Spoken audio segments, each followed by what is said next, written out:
बिस्मिल्लाहिर्रहमानिर्रहीम। अस्सलाम वालेकुम। मेरी डिग्री मुकम्मल हुए 3 महीने हो चुके थे और उन 3 महीनों में मैं सैकड़ों जगहों पर इंटरव्यू देने के लिए जा चुका था। आज भी मैं एक इंटरव्यू देकर वापस आया तो बहुत अफसरदा था। घर आया तो मेरा दोस्त सलमान भी मेरा इंतज़ार कर रहा था। देखते ही उठकर मेरे गले से लग गया। कहने लगा, क्या बना? सुना है आज तो इंटरव्यू देने गए थे। उसकी बात पर मैं और अफसरदा हो गया। बस यार क्या बताऊं, कितनी जगहों पर इंटरव्यू के लिए जा चुका हूँ। डिग्री भी अच्छी खासी पोजीशन के साथ मैंने अपनी तालीम मुकम्मल की। तुम जानते हो कि मैं कितना काबिल हूँ, मगर फिर भी कोई मुझे ऑफिस में नौकरी देने को तैयार नहीं है। कोई मुझे कंपनी में चांस नहीं देता। बस जहाँ पर जाता हूँ वो कहते हैं तजर्बा कितना है। अब तुम ही बताओ यार, जब मुझे तजर्बे का मौका नहीं मिल रहा, जब मैं कहीं काम नहीं कर रहा, तो मैं तजर्बा कहाँ से लाऊंगा? सलमान भी उदास हो गया। चलो यार, आज तुम्हारी उदासी और परेशानी दूर करने का कोई बंदोबस्त करता हूँ। वैसे भी जिंदगी की परेशानियां जिंदगी के साथ चलती रहेंगी, क्यों ना हम कुछ यादगार वक्त गुजारें। उसने मेरी माँ की तरफ देखा। आंटी, आज मैं हिरन के शिकार के लिए जाना चाहता हूँ और मैं आपकी बेटी को भी अपने साथ ले जाना चाहता हूँ। इस तरह से इसकी उदासी भी दूर हो जाएगी और परेशानी भी कम हो जाएगी। माँ को इस बात पर क्या एतराज़ हो सकता था? वैसे भी वो सलमान को बहुत पसंद करती थी। कहने लगी, जाओ बेटा, दोस्त इतने प्यार से कह रहा है तो इनकार मत करो। मैं सलमान के साथ ही निकलकर बाहर आ गया। उसके साथ उसके घर गया। खाना खाने के बाद हम रात को शिकार के लिए रवाना हुए थे। उसके पास शिकार का सारा बंदोबस्त था। कहने लगा, मैंने सुना है कि जंगल में हिरन काफ़ी तादाद में हो गए हैं। तब मैंने सोचा उनकी तादाद कम कर ली जाए। उसे शुरू से ही हिरन का गोश्त बहुत पसंद था। जहाँ भी उसे पता चलता कि हिरन मौजूद है तो वो अपनी बंदूक लेकर वहाँ ज़रूर जाता था। अभी हम दोनों आगे जा रहे थे कि मेरे जहन में एक ख्याल आया, यार ये जंगल कुछ पुरस्कार है। इस जंगल में कुछ दिन पहले गांव के कुछ लोग चिल्लाते और भागते हुए घर गए थे। मैंने सुना है कि उन्होंने जंगल में किसी की लाश देखी थी। मेरा दोस्त कहने लगा, हाँ तो किसी ने कत्ल करके लाश फेंक दी होगी, इसमें क्या है? मैंने उसे बताया, यार वो लाश देखते ही देखते गायब हो गई थी। अब ये तो कोई इंसान नहीं कर सकता ना, शायद वो जिन्नात थे और पुरस्कार मखलूक थे। सलमान ने जोर का कहका लगाया, यार तुम कभी कभी बहुत हंसाने वाली बातें करते हो। तुम भी ना। कहने लगा, यार मुझे वो हिरन नजर आया, तुम यहीं रुको, मैं अभी आता हूँ। और थोड़ा सा दूर चला गया था। जब मुझे किसी जानवर के बोलने की आवाज़ आई, मेरे हाथ में एक छोटी सी टॉर्च थी और फर्स्ट एड का सामान भी था। अक्सर जंगल में आते हुए हम लोग फर्स्ट एड का सामान अपने साथ लेकर आते थे, क्योंकि कभी कोई भी हादसा हो सकता था, इसलिए यह सामान हम अपने पास ही रखते थे। मैं आवाज़ के ताक़ुब में जाने लगा, लगता है कोई जानवर ज़ख्मी है। मैंने अपने दिल ही दिल में कहा। जैसे ही मैं वहाँ पर पहुँचा, देखकर हैरान रह गया कि ज़मीन पर एक हिरन था जो ज़ख्मी हालत में था। उसकी टांग पर चोट लगी थी। मैं उसके पास बैठ गया। फर्स्ट एड कट से मैंने दवा निकाली और उसकी टांग पर लगाने लगा। मुझे उस पर तरस आ रहा था। दूसरी तरफ से मेरा दोस्त आ रहा था कि यार हिरन नहीं मिल रहा, कितनी देर से तलाश कर रहा हूँ, और तुम किधर हो, कहाँ गए हो? तब मैंने सोचा कि मैं अपने दोस्त को हिरन के बारे में बताऊं, मगर फिर मैंने अपनी सोच की खुद ही नफी कर दी। ये बेचारा तो जख्मी है, मैं इसे कैसी तकलीफ में दे सकता हूँ? इस हिरन को तकलीफ में देखकर मुझे बहुत दुख हो रहा था। उसकी आंखों में आंसू थे। मैंने प्यार से उसके सर को सहलाया और वहां से उठकर दूर चला गया। मुझे यकीन था कि दवा से अब वो हिरन जल्द ही ठीक हो जाएगा। मैंने दोस्त को उसके बारे में कुछ नहीं बताया था, वरना वो गोली मारने में देर न लगा था। अब मैं उसे दूसरी सिमत ले गया था। काफ़ी देर तक घूमते घूमते हम उसी जगह वापस आ गए थे। मैं अपने दोस्त को वहाँ से हटाना चाहता था, मगर वो ज़बरदस्ती वहाँ पर आ गया, और जब मैंने देखा तो वो हिरन वहाँ पर कहीं भी नहीं था। अब मेरे दिल में एक इत्मीनान पैदा हो गया। यकीनन वो हिरन ठीक हो गया था और अपनी टांगों पर चलते हुए वहाँ से चला गया था। सलमान कहने लगा, यार आज का तो सारा मज़ा किरकिरा होकर रह गया है। मुझे कोई शिकार तो नहीं मिला, लेकिन क्या ही बात होती अगर यहाँ पर मुझे कोई जिन भूत मिल जाता। तो उसकी बात पे मैंने उसे गुस्से से घूरा। कैसी बातें करते हो तुम? ऐसी बातों पर जिन्नात इंसान की तरफ मुतवज्जो हो जाते हैं और इंसान को नुकसान पहुंचाने से गुरेज नहीं करते।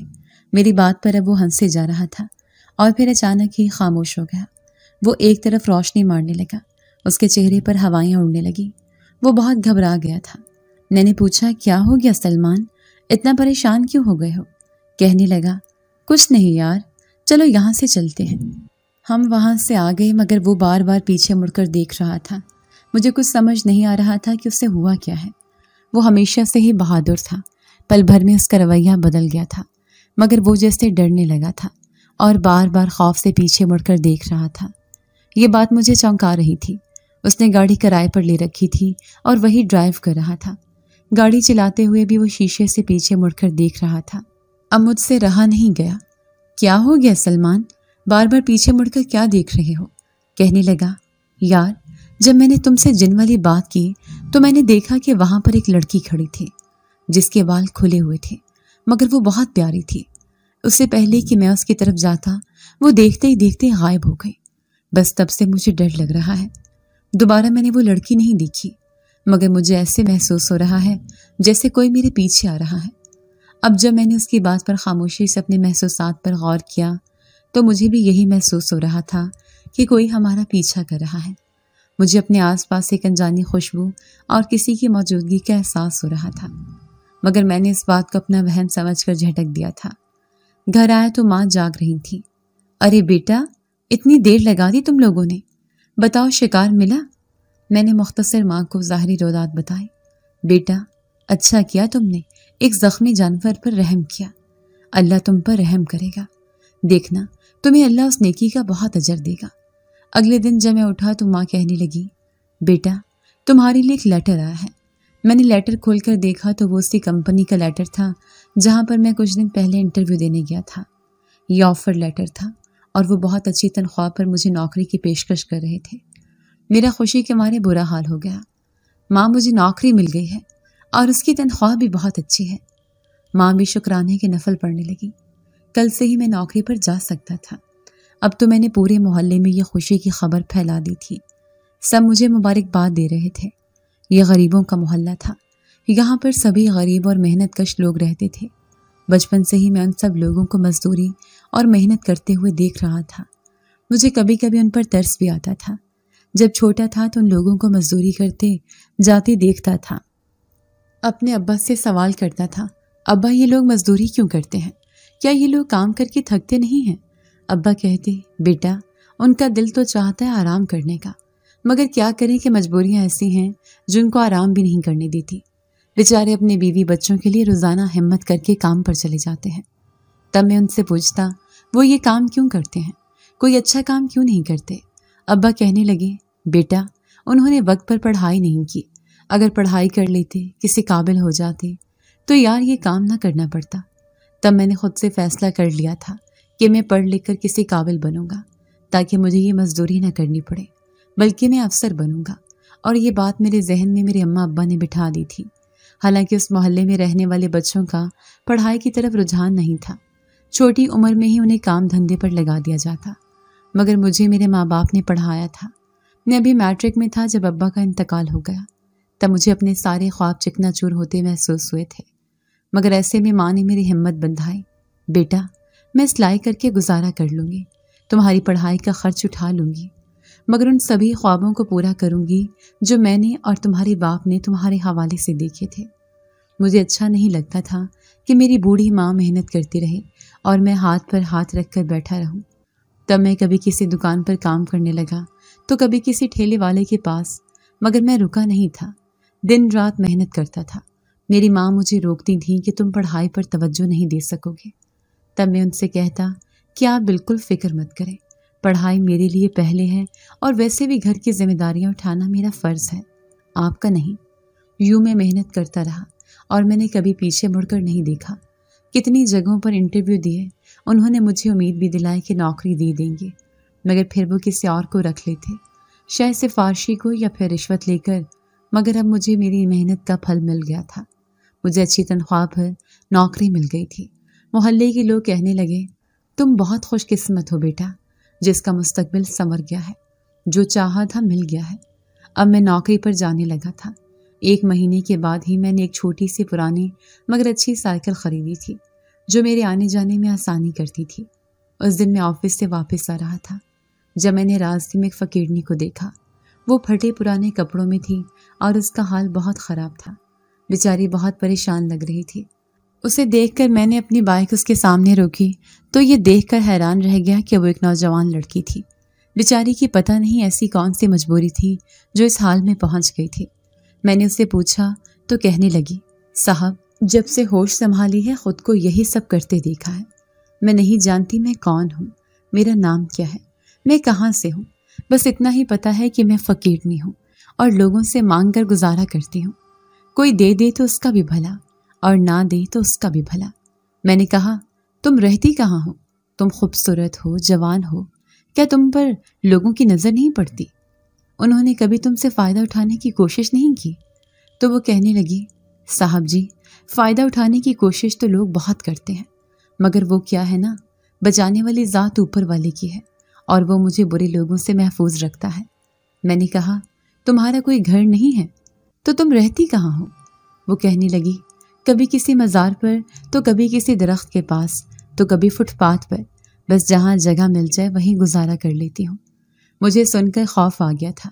اتنی خوبصورت اور حسین لڑکی اگر کسی نے اس بیچاری کی زندگی برباد کر دی تو میں نے اسے کہا، میرے ساتھ بائک پر بیٹھو، میں تمہیں اپنے گھر لے کر جاؤں گا۔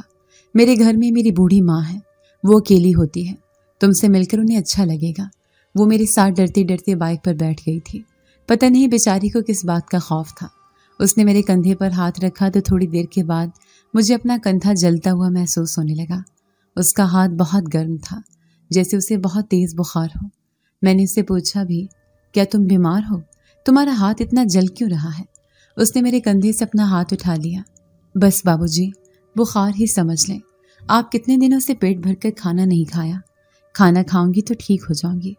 مجھے اس پر ترس آ گیا۔ گھر آیا تو اماں نے میری پسند کا آلو شوربے کا سالن بنا رکھا تھا۔ فقیرنی کو دیکھا تو کہنے لگی، ارے کون ہے یہ؟ میں نے اماں کو اس کے بارے میں بتایا تو اماں کہنے لگی، ایسا کیسے کسی کو بھی اٹھا کر گھر میں لا سکتے ہو؟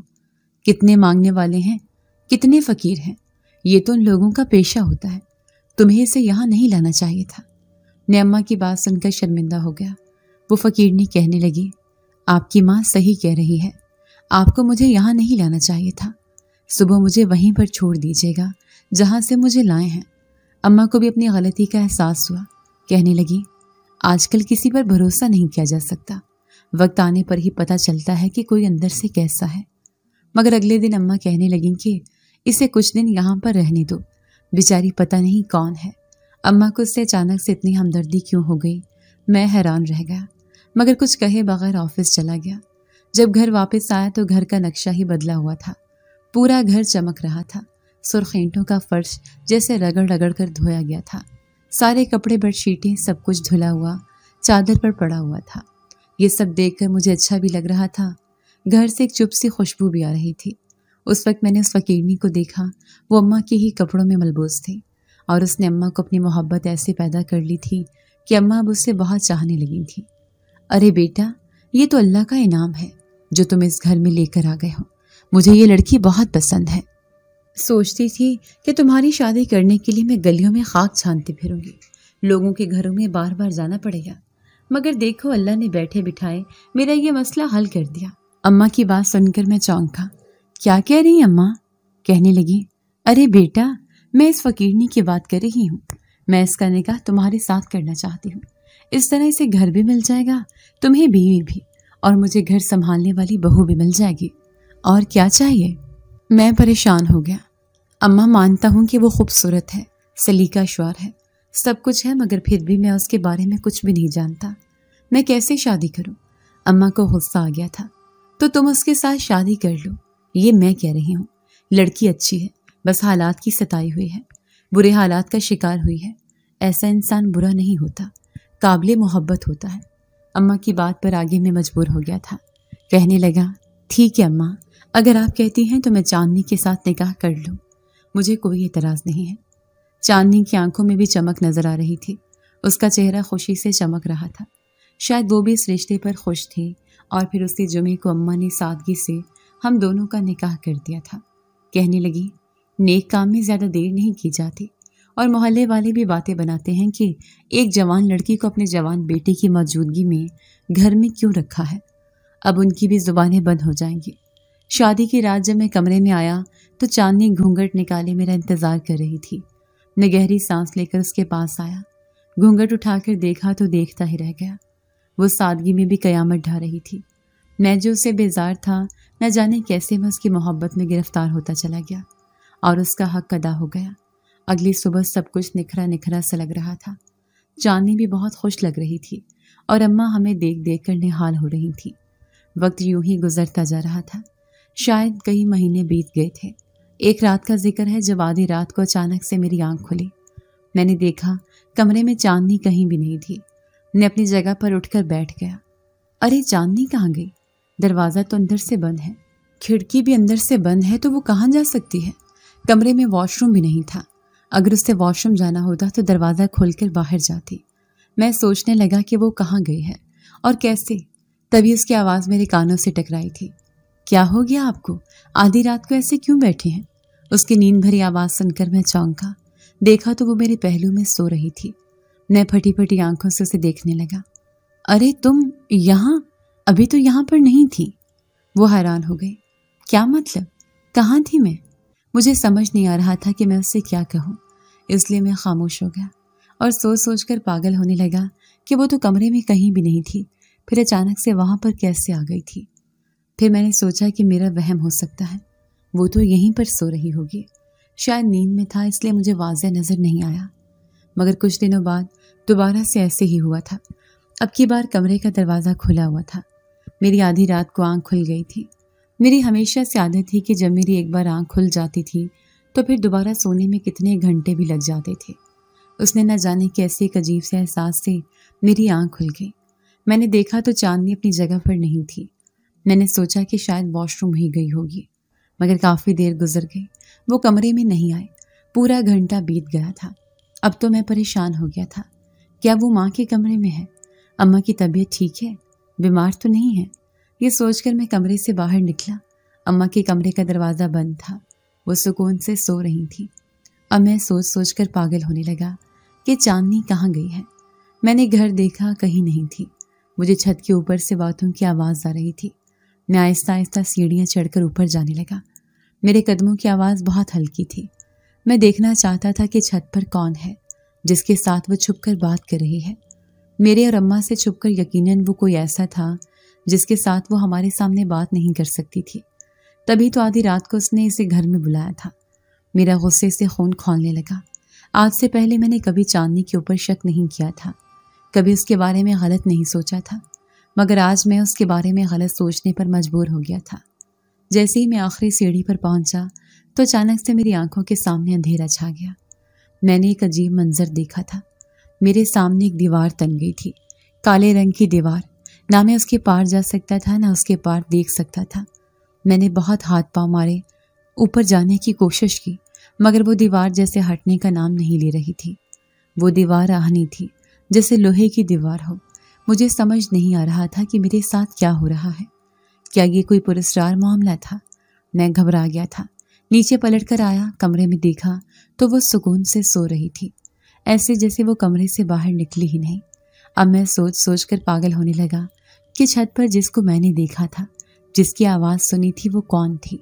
ये तो आवाज़ ऐसे महसूस हुई थी कि वो मेरी बीवी है, वो चांदनी है। मगर चांदनी तो यहाँ पर थी, तो ऊपर कौन था? और मैं ऊपर जाते ही सीढ़ियों पर जमकर कैसे खड़ा हो गया? मेरे सामने वो दीवार कैसे थी? वो कौन सी माफूकुल फितरत ताकत थी जो मुझे छत पर जाने से रोक रही थी? और क्यों? क्या मकसद था उसका?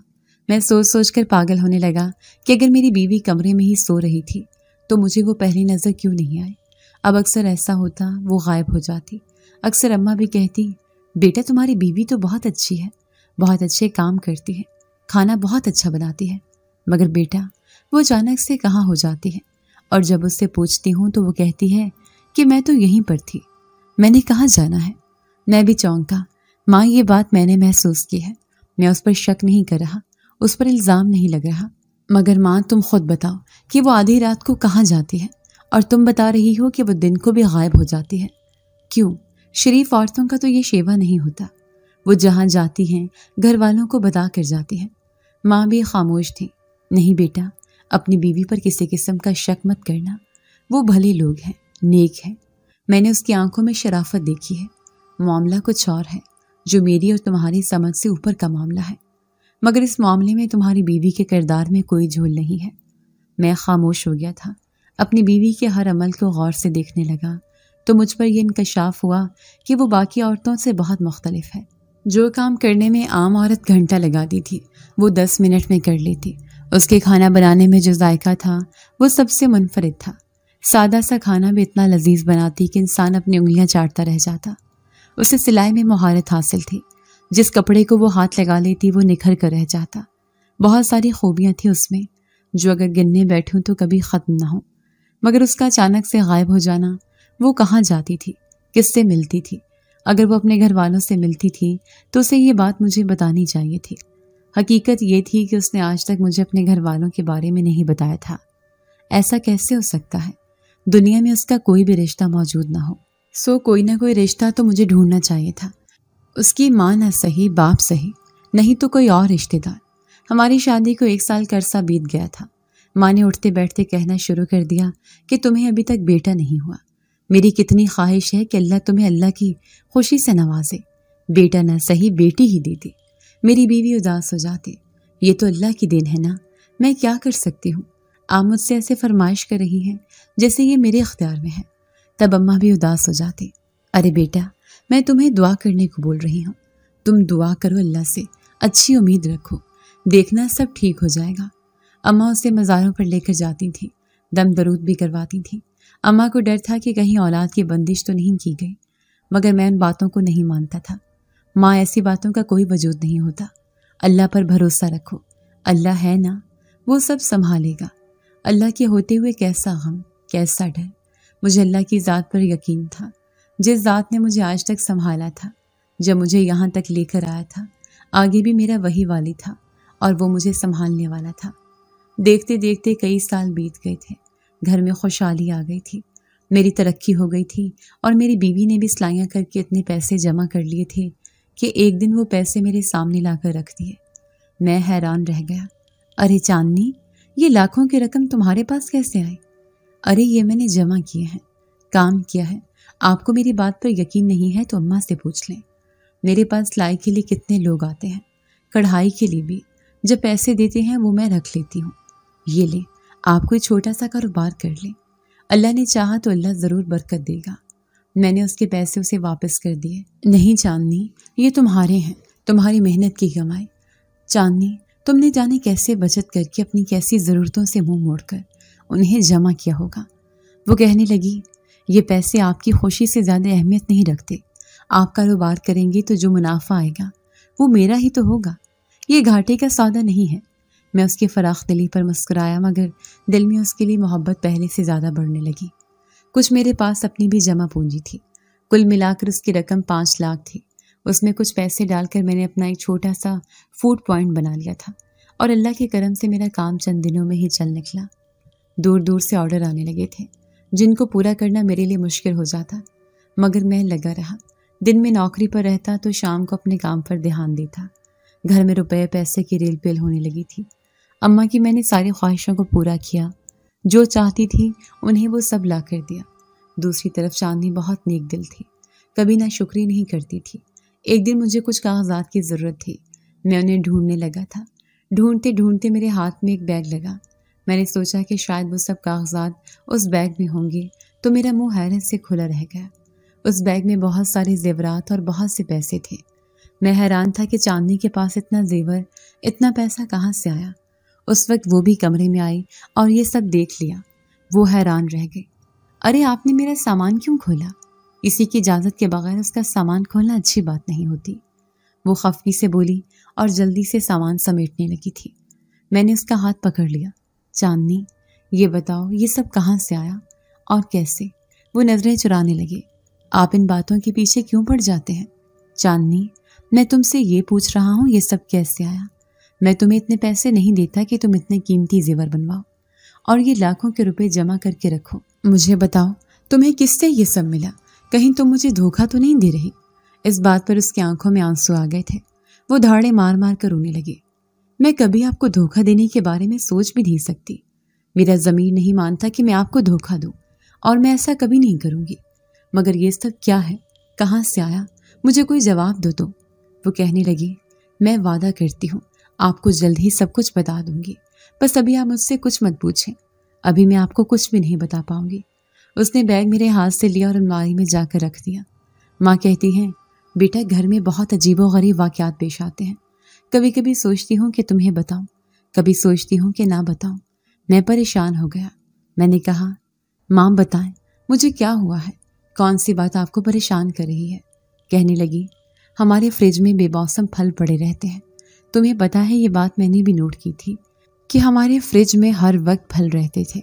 मैं समझता था कि शायद अम्मा या मेरी बीवी मंगवाती हैं, मगर अम्मा ने कहा, बेटा मुझे तुम्हारी बीवी का अच्छे से पता है, खाने पीने की उसको शौक नहीं है, और मैंने उसे कभी किसी से ये सब मंगवाते हुए नहीं देखा। मुझे ये समझ नहीं आता कि ये सब आया कहाँ से। जब मैं चांदनी से पूछती हूँ तो वो भी कहती है, माँ मुझे नहीं पता, और बेटा मैं खुद भी ये सब फ्रिज में नहीं रखती, बल्कि मैंने किसी से ये सब मंगवाया ही नहीं। अब तुम खुद बताओ कि हमारे घर में ये जो अजीब वाक़यात पेश आ रहे हैं, उनकी क्या वजह हो सकती है। मैं बहुत परेशान हूँ बेटा, मुझे कुछ समझ में नहीं आ रहा कि हमारे साथ ये सब क्यों हो रहा है। माँ की बात सुनकर मैं भी खामोश हो गया था। आजकल जो चांदनी के साथ वाक़यात हो रहे थे, उन्होंने मुझे भी खौफज़दा कर दिया था। मैंने माँ को बताया कि आजकल मेरे साथ अजीब वाक़यात हो रहे हैं, चांदनी का गायब होना और फिर अचानक अपने बिस्तर पर नजर आ जाना। माँ भी सोच में गुम हो गई।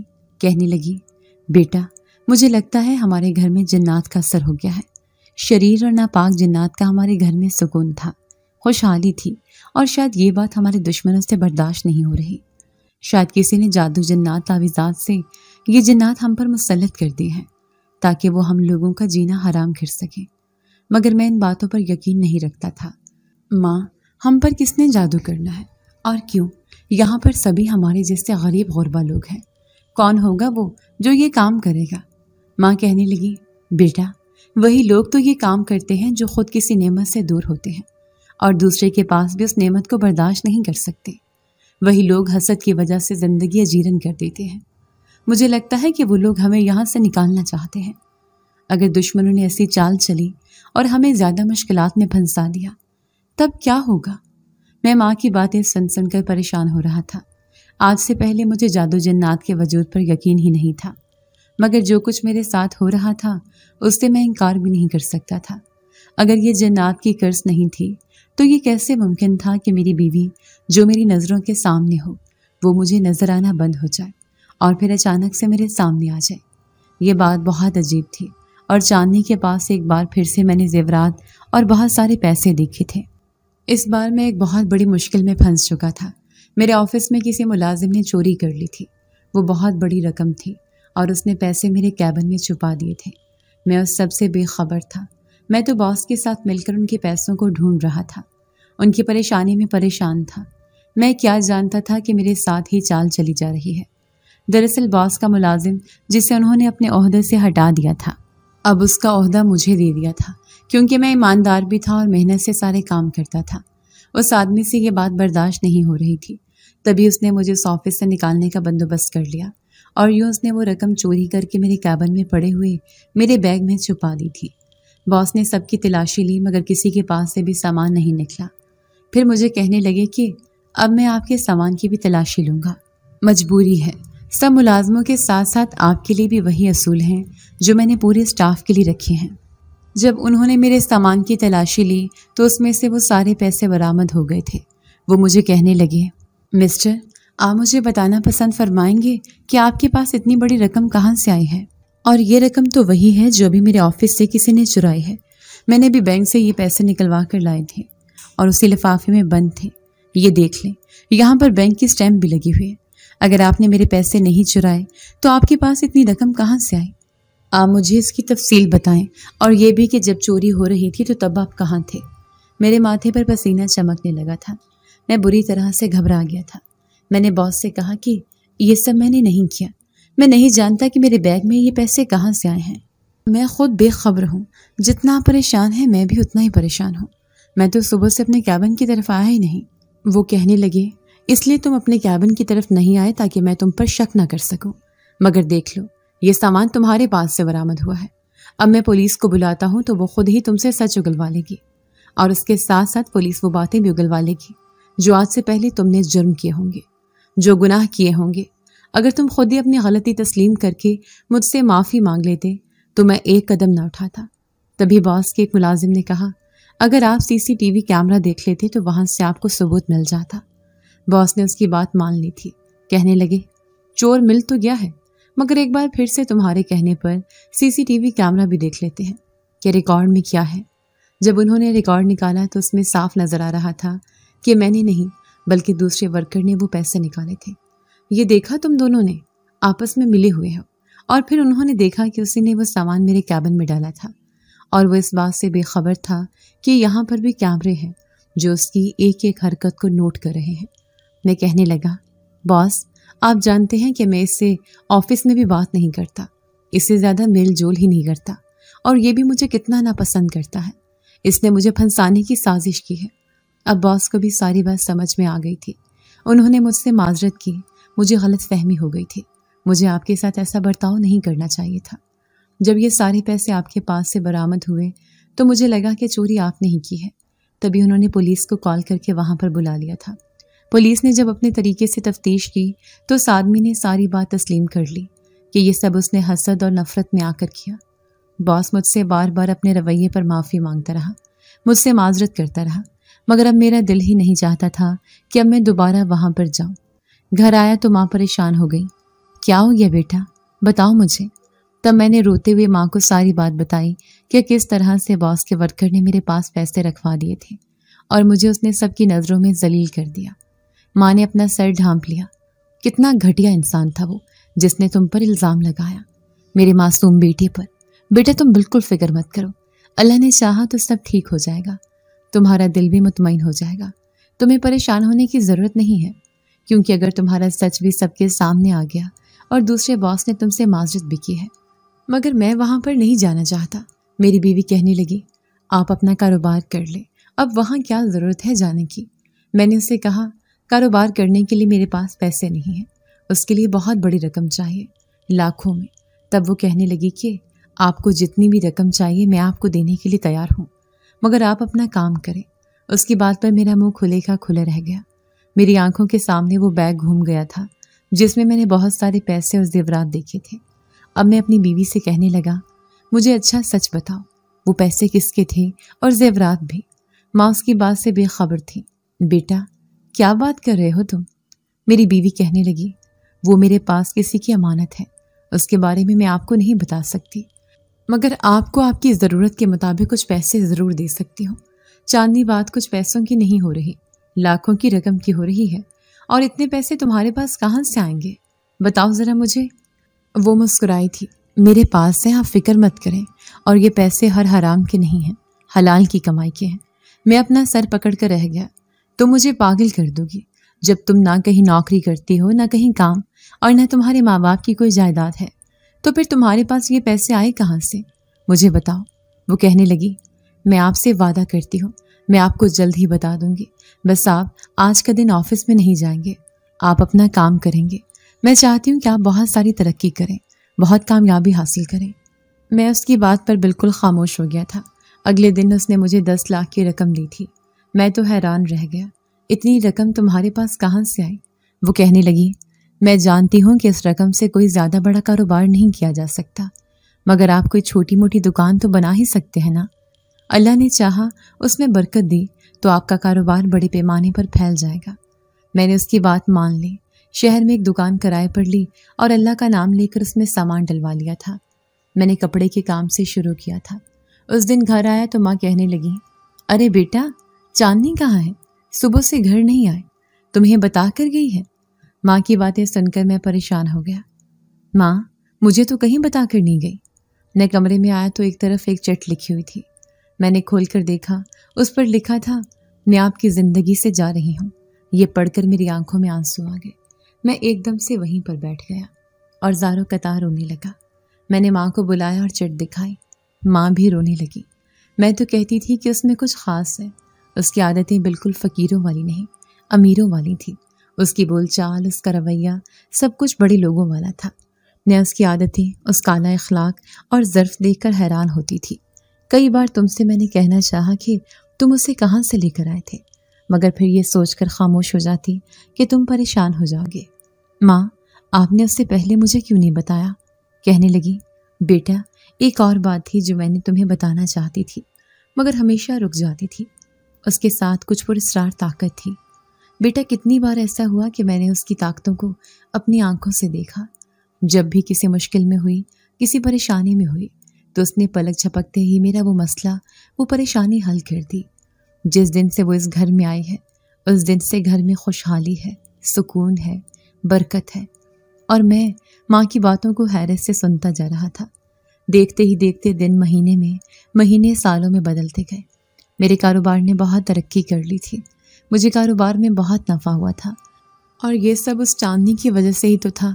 اگر وہ مجھے پیسے نہ دیتی، میری ہمت نہ بندھاتی، تو آج میں اس حالت میں کبھی نہ پہنچتا، بلکہ آج بھی میں دوسروں کے ہاں نوکری کر رہا ہوتا۔ ماں کے کہنے پر میں نے شادی کر لی تھی، گو کہ میرا دل نہیں مانتا تھا کہ چاندنی کے علاوہ کسی اور کو اپنی زندگی میں شامل کروں۔ مگر کیا کرتا کہ چاندنی کا تو کوئی پتہ نہیں تھا، نہ جانے کہاں تھی، دوبارہ کبھی آتی بھی یا نہیں۔ وہ تو میری زندگی میں کسی خواب کی طرح تھی، کسی خوشگوار جھونکے کی طرح میری زندگی کو بدل دیا، اور پھر وہ تھی ہی نہیں۔ آج بھی میں اسے یاد کرتا تھا۔ اب میری شادی کو بھی 10 سال ہو چکے تھے اور 3 بچے بھی تھے۔ آہستہ آہستہ میں چاندنی کو بھولنے کی کوشش کرتا، مگر جتنی بھی کوشش کرتا اتنا ہی مجھے اس میں ناکامی ہوتی تھی۔ وہ میرے لیے ایک راز بن چکی تھی۔ وہ کون تھی؟ اچانک سے میری زندگی میں کیسے آئی اور اچانک سے کیسے غائب ہو گئی؟ یہ کیسا راز تھا جسے میں کھوجنا چاہتا تھا؟ ایک ایسا سوال تھا جس کا میں جواب جاننا چاہتا تھا۔ ایک دن میں اپنے آفس میں ہی جب گارڈ نے مجھے آ کر بتایا کہ مجھ سے ایک عورت ملنا چاہتی ہے، میں نے پوچھا کون عورت ہے؟ کہنے لگا کوئی پردے دار خاتون ہے، بس کہتی ہیں کہ آپ سے ملنا ہے، ضروری بات کرنی ہے۔ میں نے کہا بھیج دو۔ کمرے میں ایک عورت داخل ہوئی تھی اور اس کے ساتھ کمرے میں خوشبودار ہوا کا جھونکا بھی داخل ہو گیا تھا۔ اس کے وجود سے اتنی مسحور کن خوشبو آ رہی تھی کہ بے ساختہ اس کی طرف متوجہ ہو گیا۔ کون ہو آپ اور مجھ سے کیوں ملنا چاہتی ہیں؟ میں نے سوال پوچھا۔ اس نے اپنے چہرے سے نقاب ہٹایا تو میں دیکھتا رہ گیا۔ کتنے پل میں کچھ بول ہی نہ سکا، کیونکہ وہ میری بیوی تھی، چاندنی، جو آنکھوں میں نمی اور محبت لیے مجھے دیکھ رہی تھی۔ چاندنی تم یہاں؟ میں اپنی جگہ سے اٹھ کر اس کے پاس جا کر بیٹھ گیا۔ اتنے سالوں سے کہاں تھی تم؟ میں نے تمہیں بہت یاد کیا، تم کہاں چلی گئی تھی؟ اچانک سے وہ کہنے لگی، بس مجھے واپس جانے کا حکم مل گیا تھا، اس لیے مجھے جانا پڑا۔ اگر نہ جاتی تو میرے ساتھ ساتھ آپ بھی مشکل میں پڑتے۔ میں نے کہا کیا کہنا چاہ رہی ہو تم؟ کون تھا وہ جو تمہیں مشکل میں ڈال سکتا تھا؟ کون تھا جس کا حکم تمہارے لیے ماننا اتنا ضروری تھا؟ وہ پھر اسی پراسرار انداز میں ہنس پڑی تھی۔ میں جنات کی ملکہ ہوں، میں ایک جن زادی ہوں۔ میں فقیرنی کے روپ میں آپ کے سامنے اس لیے آئی تھی تاکہ مجھے آپ کا قرب مل سکے۔ میں جانتی تھی کہ آپ مجھے اپنا لیں گے، آپ مجھے کبھی نہیں دھتکاریں گے، اور اگر آپ نے اپنا لیا تو میں آپ کی زندگی کو بدل دوں گی۔ آپ نے میری سوچ کے مطابق نہ تو میری ذات کا ناجائز فائدہ اٹھانے کی کوشش کی، نہ ہی آپ نے کبھی غلط کیا، بلکہ میرے ساتھ نکاح کر کے عزت والی زندگی دی۔ وہ کیا میرے بارے میں کچھ بھی نہیں جانتے تھے کہ میں کون ہوں، کہاں سے ہوں، مگر پھر بھی ایک عورت سمجھ کر آپ نے مجھے سہارا دیا اور میرے ساتھ اچھا برتاؤ کیا۔ میں تو آپ کی ذات کی اسیر ہی ہو گئی۔ اس دور جانے کا فیصلہ کرنا میرے بس میں نہیں تھا۔ وہ کیا کرتی کہ مجھے واپسی کا حکم مل گیا تھا۔ میں پلک جھپکتے بنا اسے دیکھے جا رہا تھا۔ مگر تم میری زندگی میں کیسے آئے؟ تم ایک جنزادی ہو تو میری ذات کی اسیر کیسے ہو گئی؟ اور کیسے خود کو میرے ساتھ شادی کرنے پر تیار کر لیا؟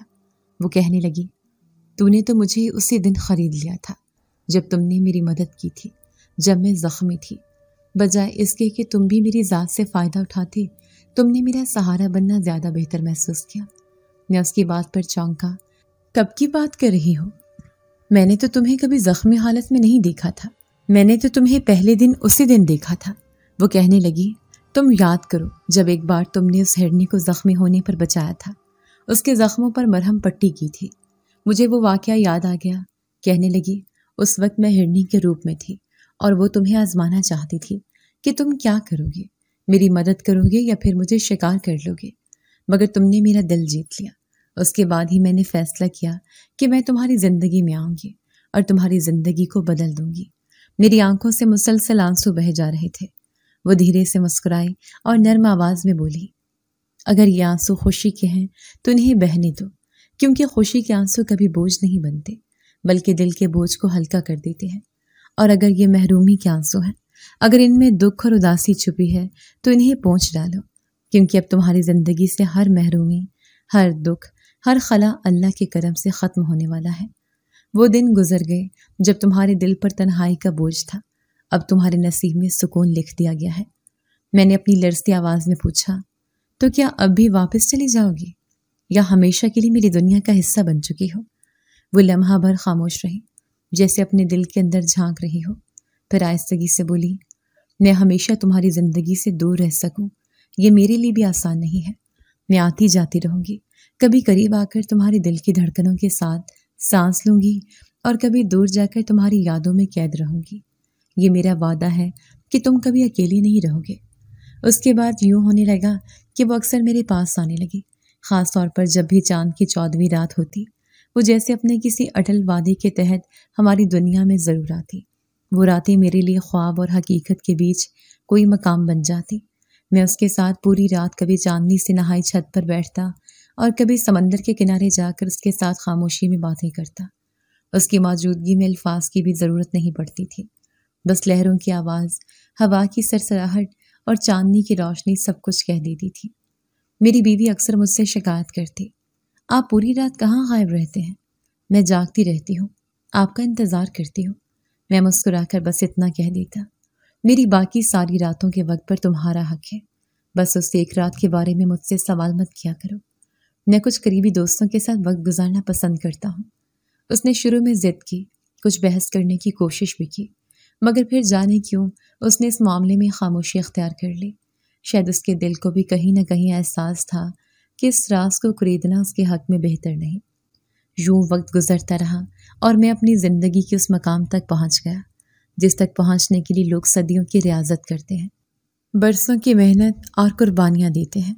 वो मंजिल जिसके लिए कई दिल तड़पते रहते हैं, वो हाल जिसके लिए कई रूहें बेचैन रहती हैं, वो मुझे अल्लाह के करम से चंद लम्हों में नसीब हो गया।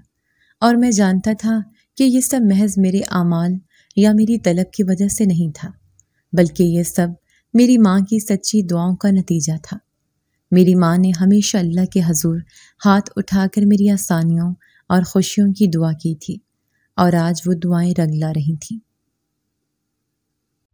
अगर आपको आज की हमारी कहानी पसंद आई है तो इसे लाइक कीजिए और अपने प्यारों के साथ शेयर कीजिए। और हाँ, अगर आपने अभी तक हमारा चैनल सब्सक्राइब नहीं किया तो ज़रूर कीजिए। मिलते हैं कल एक नई और दिलचस्प कहानी के साथ। तब तक के लिए अल्लाह हाफिज।